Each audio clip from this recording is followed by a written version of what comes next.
Programme के प्रायोजक थे wahcard.com। सजाए हर जगह हमारे साथ।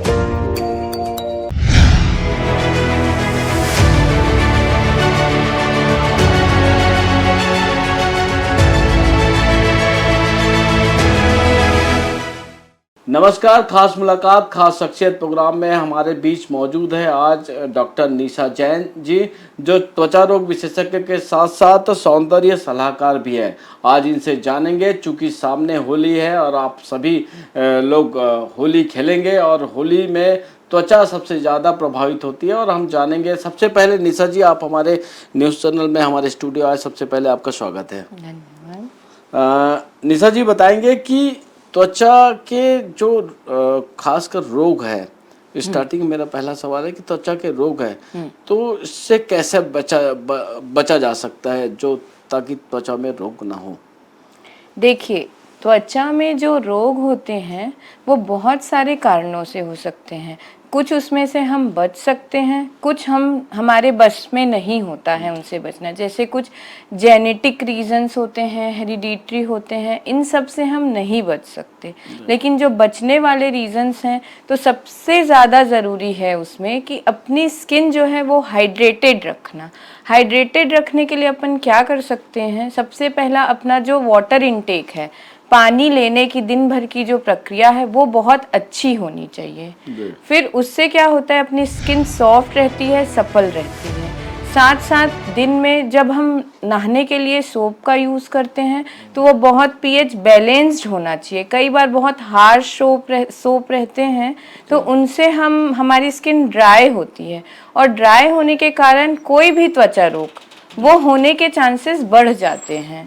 तो हमें बहुत ही सॉफ्ट सोप या फिर बॉडी वॉश का यूज़ करना चाहिए। और उसके बाद नहाने के जैसे ही हम आते हैं, थोड़ा सा पैर ड्राई करते हैं और स्किन थोड़ी सी गीली रहती, तभी मॉइस्चराइज़र यूज़ करना चाहिए। तो उससे क्या होगा, अपनी स्किन जो है ज़्यादा टाइम तक के मॉइस्चराइज रहेगी, नम रहेगी, तो त्वचा रोग होने के चांसेस कम हो जाते हैं उससे। डॉक्टर साहब, आप चूँकि आप त्वचा के विशेषज्ञ हैं, त्वचा रोग विशेषज्ञ हैं, चूँकि अभी होली का सीजन चल रहा है, तो आप होली में देखेंगे कि हर्बल गुलाल, ये हर्बल गुलाल आ रहे हैं जो मार्केट में बिक रहे हैं कि हर्बल गुलाल है, इससे त्वचा खराब नहीं होगी। क्या इसमें कितना रसायन होता है, क्या इससे भी एलर्जी हो सकती है? देखिए, हर्बल गुलाल जो है वो नॉर्मल गुलाल से उसमें बहुत कम या नहीं रसायन होता है। वो या तो फूलों से बनता है, फलों से बनता है, वो कलर्स रहते हैं। यूजुअली उनसे एलर्जी होने के चांसेस बहुत मिनिमम होते हैं। मतलब केमिकल वाले गुलाल के कंपैरिजन में बहुत ही कम चांसेस हैं कि उनसे एलर्जी हो, वो सेफ रहते हैं। जी, चूँकि होली का त्यौहार है, सभी बच्चे बूढ़े जवान सभी लोग अच्छे से होली खेलते हैं। तो होली खेलने के पहले ऐसा क्या लगाए अपने स्किन में ताकि उन कलरों का जो कलर है वो स्किन खराब ना कर सके? थोड़ा विस्तार से बताइए दर्शकों को। सबसे पहले ज़रूरी है, जैसे 2-3 दिन से ही हम अपनी स्किन को बहुत अच्छे से मॉइस्चराइज करना चालू कर दें। वो आप नारियल तेल से कीजिए, बॉडी लोशन से कीजिए और सनस्क्रीन से कीजिए। सनस्क्रीन से इसलिए क्योंकि जो सन से डैमेज हो रहा है उससे भी अपने को बचना है। तो हम सबसे पहले जिस दिन हमें होली खेलनी है, कलर यूज होना है, उस दिन क्या करेंगे, पहले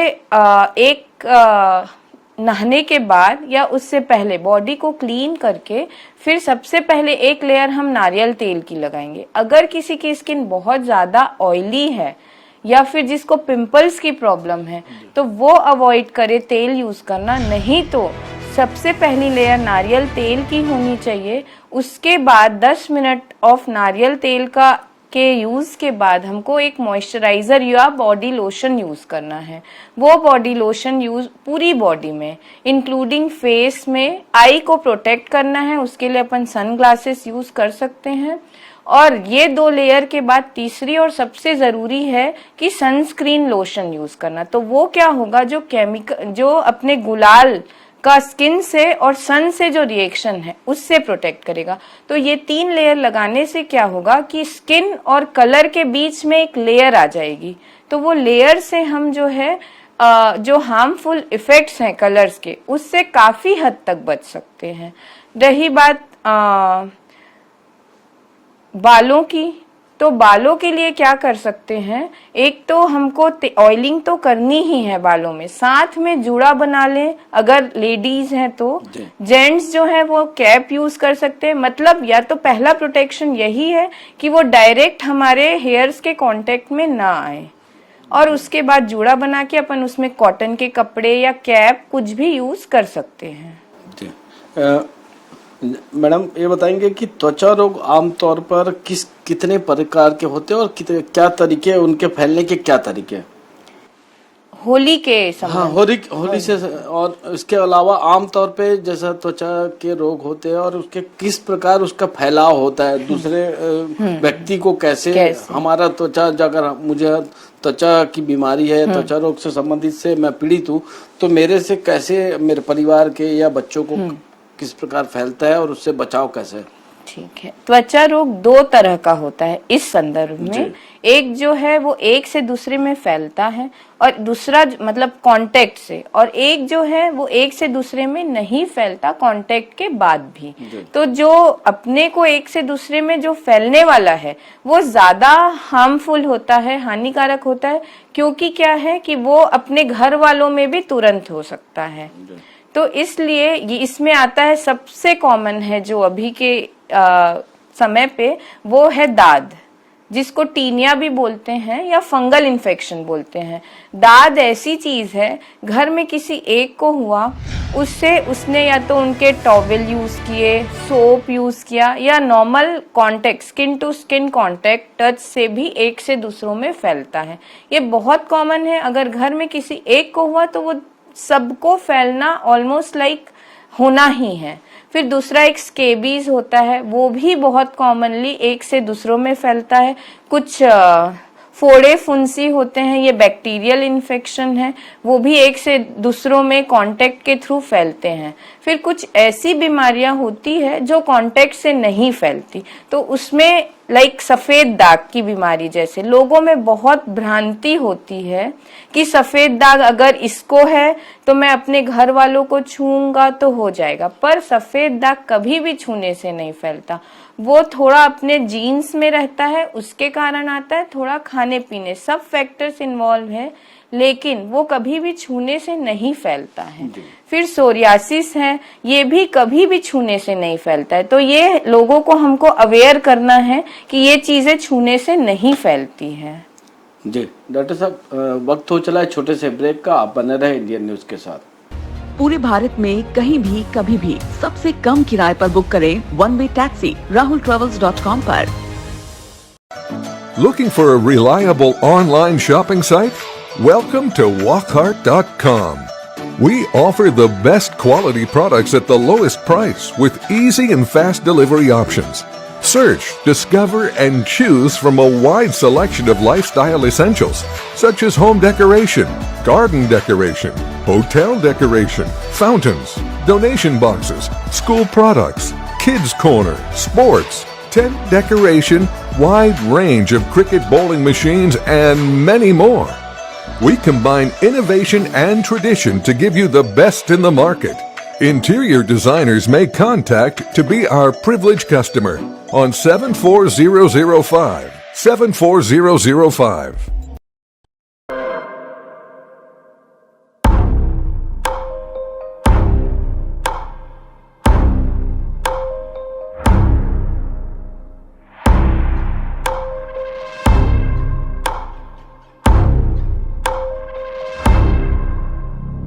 प्रशिक्षण जो रोजगार दिलाए, computer hardware, mobile servicing course, electrical course, electronics course, refrigeration, air conditioning course, छात्रावास की सुविधा, Indu technical institute, T market power house, जिला Durg, Chhattisgarh. Mobile number 9827194279, 74156741157। Break के बाद आप सभी दर्शकों का स्वागत है। हमारे साथ डॉक्टर निशा जैन जी मौजूद है। हम इनसे जानेंगे त्वचा रोग से संबंधित और क्या क्या किस प्रकार से बचा जा सकता है इस रोग से।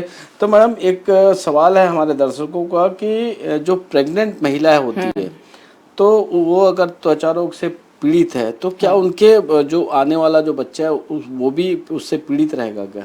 थोड़ा विस्तार से बताएंगे। हाँ, देखिए, जो गर्भवती महिलाएं होती हैं उनको उस टाइम पे कुछ स्किन कंडीशंस ऐसी होती है जो बहुत कॉमनली हो सकती है। बहुत कॉमन है इसमें खुजली।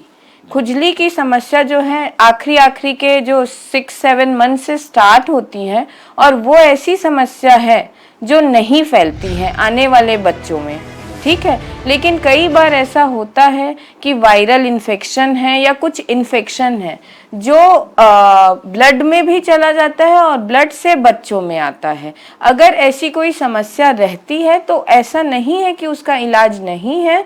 वो अगर गर्भवती महिलाओं को दवाइयाँ चल जाती है तो वो बच्चों में आने से बच सकती है।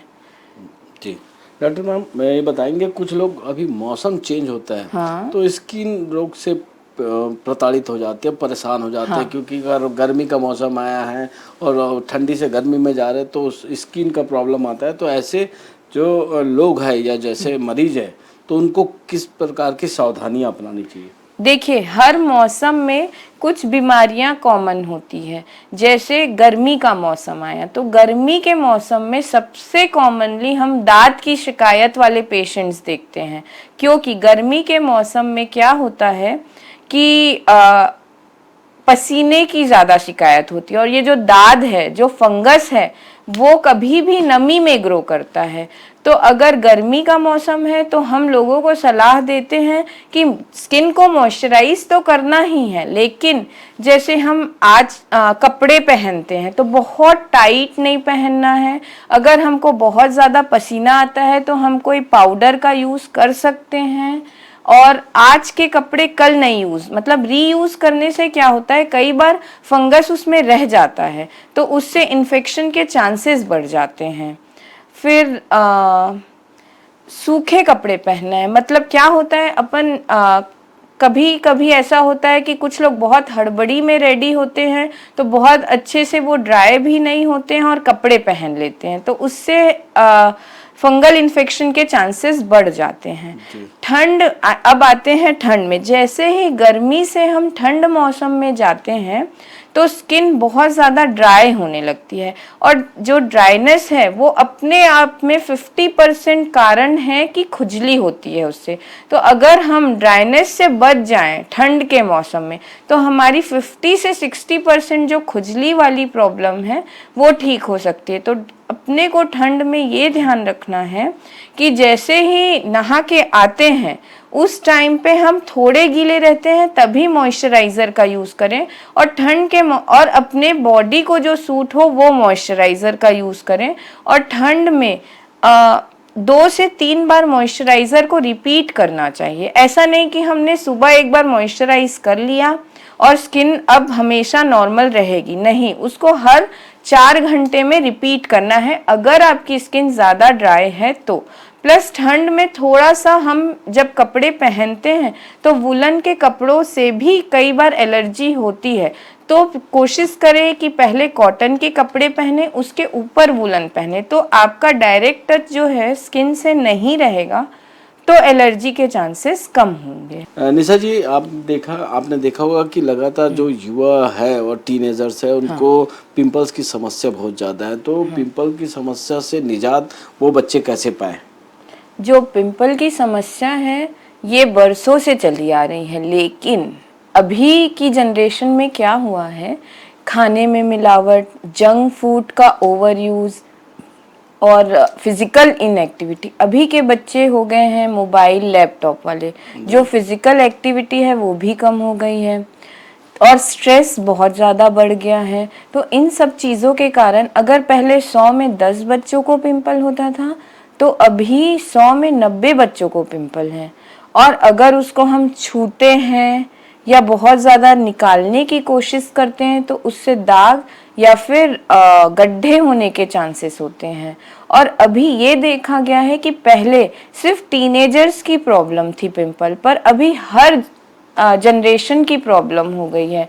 मतलब 30s में 40s में भी आप देखेंगे तो पिंपल ये बहुत ही कॉमन प्रॉब्लम है। तो अगर हम चाहते हैं कि ये प्रॉब्लम कम हो, या पहले ऐसा था कि अगर बच्चों को पिंपल होते भी हैं तो वो अपने आप ठीक हो जाते थे 1-2 साल में, और बहुत माइल्ड फॉर्म में होते थे। मतलब 100 में 2 लोगों को ऐसा था कि जिनको ट्रीटमेंट की ज़रूरत थी। पर अब ऐसा हो गया है 100 में से अगर 90 बच्चों को पिंपल है तो 80 को ट्रीटमेंट की ज़रूरत है। इससे बचने के लिए क्या कर सकते हैं? सबसे पहले हमको जंक फूड अवॉइड करना है, पैकेट की चीज़ें बिल्कुल बंद करना है, और साथ साथ जो डीप फ्राइड खाने की जो हैबिट है वो बंद करना है। हम अभी फ्रेश चीज़ें खाना तो भूल चुके हैं, मतलब जूस भी पीना है तो पैकेट वाला पीना है, तो ये चीज़ गलत है। ये अपने को बंद करना है या कम करना है। स्क्रीन टाइम कम करना है, पानी बहुत अच्छे से पीना है। फिर जो खाने में मिलावट वाली समस्या है उसको जितना हो सके हम शुद्ध रूप में लेने की कोशिश करें। अगर हम बाहर निकलते भी हैं तो पोल्यूशन से बचने के लिए कपड़े से बांध के निकलें अपन चेहरे को। घर आते ही चेहरे को पानी से धोएं। देखिए, सोप से बार बार चेहरा धोना वो गलत है, उससे ऑयल प्रोडक्शन और बढ़ता है। इसलिए अगर अपने को बार बार धूल से बचना है, ऑयलीनेस से बचना है, तो पानी से चेहरे को बार बार धोना चाहिए, सोप से 1 से 2 बार। निशा जी, चूँकि अब मार्च का मौसम चल रहा है, अब गर्मी बढ़ने लगी है, तो जो पुरुष है वो काम पे बाहर निकलते हैं या फील्ड पे जाते हैं तो आप देखेंगे कि उनका स्किन बर्न हो जाता है। हाँ। तो ऐसी स्थिति में आप चूँकि त्वचा रोग विशेषज्ञ है, सौंदर्य सलाहकार है, तो उन पुरुषों के लिए क्या लगाए, क्या खाए ताकि उनका स्किन बरकरार रहे? जो हेल्दी चीज़ें खाने में, हेल्दी चीज़ों का जो कॉन्सेप्ट है वो अब अपने को याद रखना ज़रूरी हो गया है, क्योंकि जो पुराना ज़माना था उस टाइम में लोग हेल्दी ही खाते थे, उनके पास पैकेट की चीज़ें नहीं होती थी। तो सबसे ज़रूरी है कि पानी अच्छे से पिएं। जो रसीले फ्रूट्स होते हैं जो गर्मियों में आते हैं तो उनका सेवन करना बहुत ज़रूरी है, अगर अपने को धूप से बचना है या धूप के जो साइड इफ़ेक्ट्स हैं उनसे बचना है। फिर तीसरा है, हरी सब्जियां अच्छे से लें। गर्मियों में दही है, छाछ है, इन ये अच्छे से लें। नींबू का पानी है, आम पानी है। फिर अपने को स्किन को प्रोटेक्ट करना है फिजिकली भी, तो उसके लिए सनस्क्रीन का उपयोग करना ज़रूरी है। पर सनस्क्रीन जो है वो 50% प्रोटेक्शन देता है। जो बचा 50% है वो आपको फिजिकली प्रोटेक्ट करना रहता है। वो आप कैसे करेंगे? या तो अम्ब्रेला से करेंगे, कैप से कर सकते हैं, कपड़े से पूरा कवर करके कर सकते हैं। और रही बात सनस्क्रीन की, तो यूजुअली सनस्क्रीन जो है लगाने एप्लीकेशन के आधी घंटे में उनका इफ़ेक्ट स्टार्ट होता है और 3 से 4 घंटे में इफ़ेक्ट कम हो जाता है। तो हमको उसके रीयूज़ की ज़रूरत होती है। क्या होता है, हमारे मन में ऐसी चीज़ें बैठी हुई है, हमने तो सनस्क्रीन यूज़ किया है तो हम धूप में काले नहीं होंगे या सनबर्न नहीं होगा, पर ऐसा नहीं है। सनस्क्रीन सिर्फ 3 से 4 घंटे प्रोटेक्शन देगा और वो भी 50% देगा। बचा 50% हमको फिजिकली ही अपने को प्रोटेक्शन करने से मिलेगा।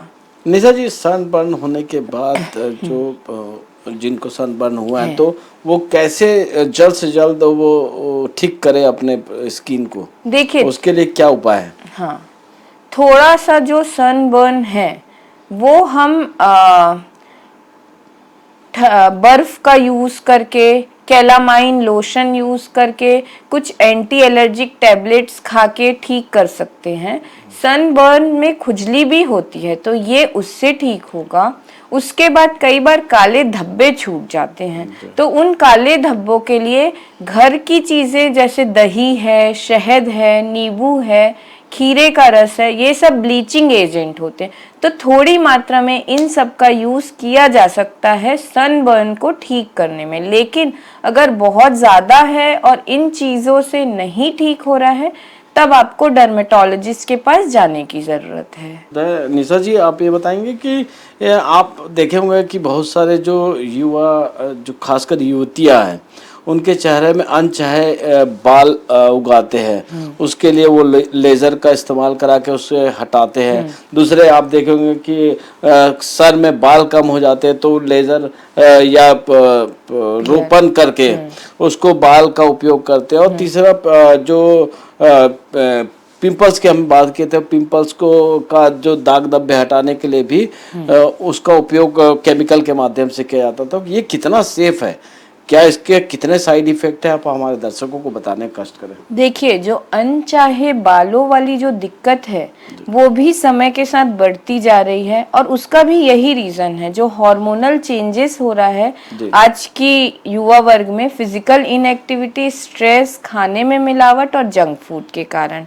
तो ये स्ट्रेस से ये बढ़ता जा रहा है, और इसका एक ही ट्रीटमेंट है, एक ही इलाज है, और वो है लेजर। कुछ दवाइयाँ आती हैं पर वो दवाइयों का इफेक्ट बहुत लॉन्ग टर्म तक नहीं रहता है, पर लेज़र जो है वो इस क्षेत्र में आप बोल सकते हैं कि एक बून के जैसा है, मतलब एक वरदान है, और इसके साइड इफेक्ट्स आप मिनिमल है या नहीं के बराबर हैं। हो सकता है कि जब आप ये करवा रहे हैं तो कभी आपको रेडनेस या इचिंग हो सकती है, जो कि क्योरेबल है। उसके अलावा इसके कोई साइड इफेक्ट नहीं है।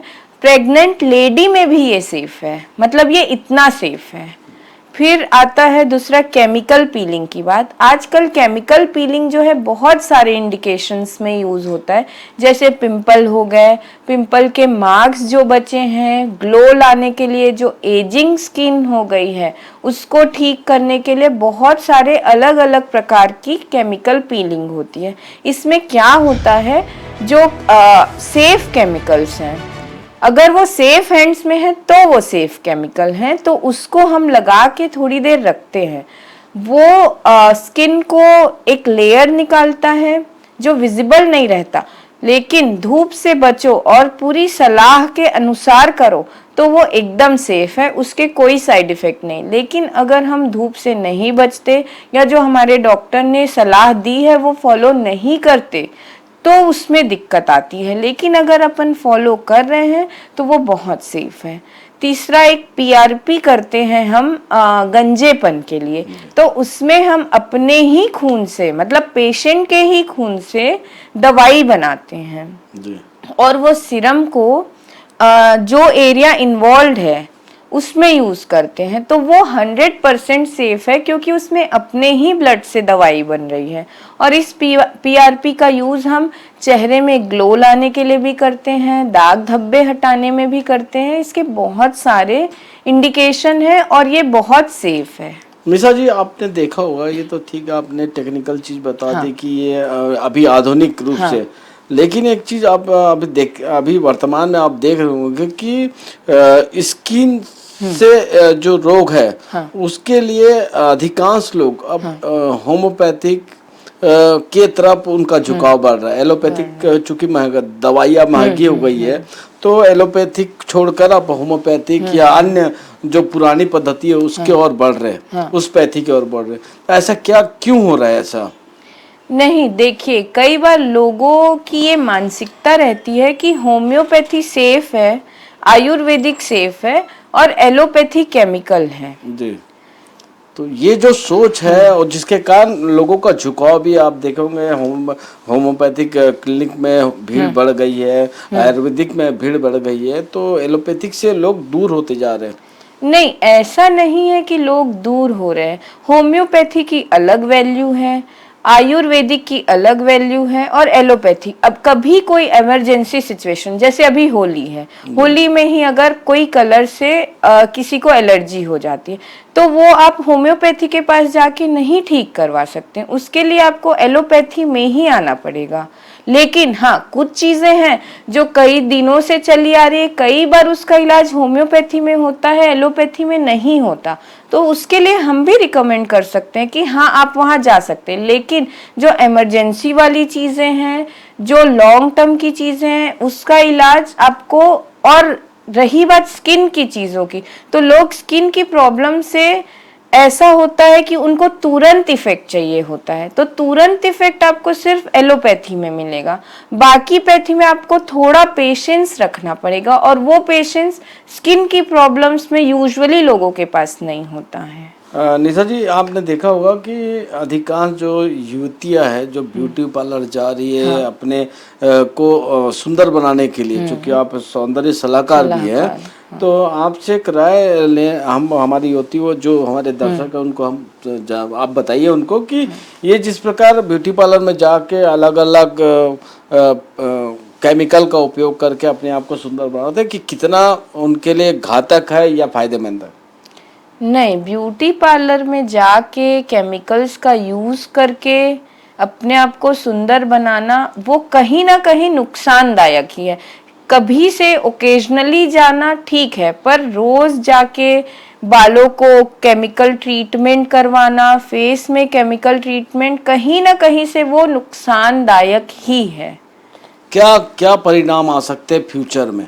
फ्यूचर में जैसे केमिकल ट्रीटमेंट बालों का होता है, स्ट्रेटनिंग, स्मूदनिंग, तो उससे जो बालों के ओरिजिनल बॉन्ड्स हैं वो टूट जाते हैं। बाल जो है रफ, लश्चर लेस हो जाते हैं, झड़ने लगते हैं, स्किन में पिंपल्स आने चालू हो जाते हैं, खुजली चालू हो जाती है, फिर स्किन पतली हो जाती है, रेड हो जाती है। निशा जी, आपने देखा होगा कि जो हमारी यहाँ की जो यंगस्टर युवतियाँ हैं वो ब्यूटी पार्लर में जाकर अपने आप को सुंदर बना के आती है, शादी ब्याह में या कहीं भी जब भी जाना है तो उनको ब्यूटी पार्लर जाना होता है, तो उसके कितने दुष्परिणाम हो सकते हैं, दर्शकों को बताएंगे? देखिए, लगातार केमिकल यूज होता है। जब हम रेडी होने जाते हैं, बालों में कुछ करवाते हैं या फेस में या नेल्स में, और वो केमिकल्स जो है बालों को भी हार्म करते हैं, स्किन को भी और नेल्स को भी,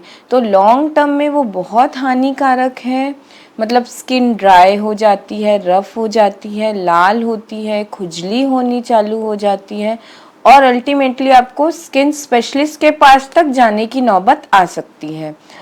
बालों में जो आजकल स्मूदनिंग का फैशन चला है वो बालों को बहुत ड्राई करता है, फ्रीजी करता है, बाल झड़ने लगते हैं, और जैसे आपके बाल थे उससे भी रफ हो जाते हैं। नेल्स भी रफ, लश्चर लेस होता है। तो इसलिए कभी से हम जा रहे हैं वो ठीक है, पर हर ओकेजन पे बहुत रेगुलर जाके मेकअप करना, बालों के साथ छेड़छाड़ करना, वो बहुत हानिकारक है। निशा जी, हमारा अंतिम सवाल है और आप हमारे दर्शकों के लिए, खासकर युवतियों के लिए क्या संदेश देना चाह रहे हैं? विस्तार से आप उनको संदेश दीजिए। मैं यही संदेश दूंगी अपनी युवा पीढ़ी को, जो हमारी लाइफस्टाइल में चेंजेस आए हैं वो अगर मतलब हमें स्किन की और हर बीमारी से दूर रहना है तो अपनी लाइफस्टाइल में चेंजेस लाने होंगे।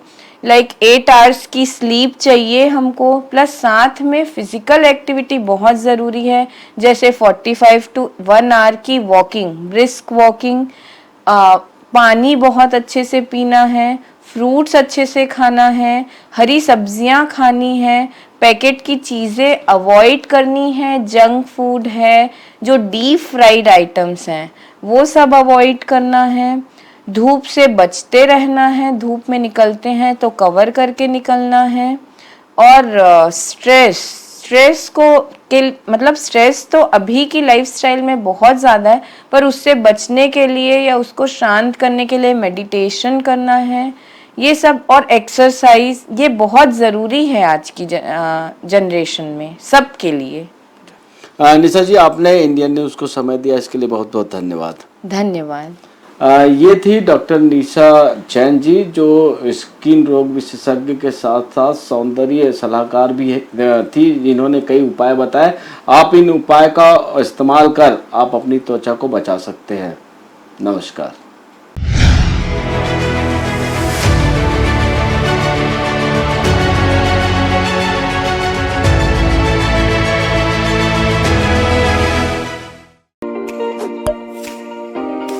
इस प्रोग्राम के प्रायोजक थे wahcard.com।